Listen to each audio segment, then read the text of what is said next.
Նիկոլ Փաշինյանը հայտարարեց, ասաց, որ ազգային ժողովի 70%-ը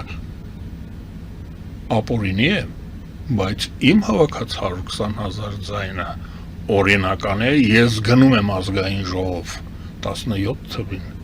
2017 թվականին Նիկոլն ասաց, որ ես գնում եմ ազգային ժողով, գործ կա ազգային ժողովում, ես ասում եմ մի գնա, թող 100%-ով լինի ապօրինի եւ այլն։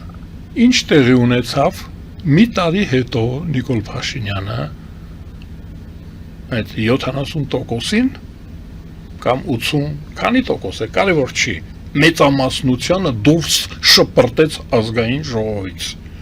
Հիմա ես հույս ունեմ, որ Նիկոլ Փաշինյանը հավատարիմ կմնա ինքը իրեն Եվ ինքը հեղափոխություն կը։ Եվ ինքը այս անգամ էլ մանավանդ հմտություն ունի, ձևը գիտի։ Բարի, հասկանում։ Ուրեմն այս ազգային ժողովի կյանքը կտևի ճիշտ այնքան, ինչքան որ Նիկոլ Փաշինյանի համբերությունն է, ինչքան կհանդուրժի։ Ինչ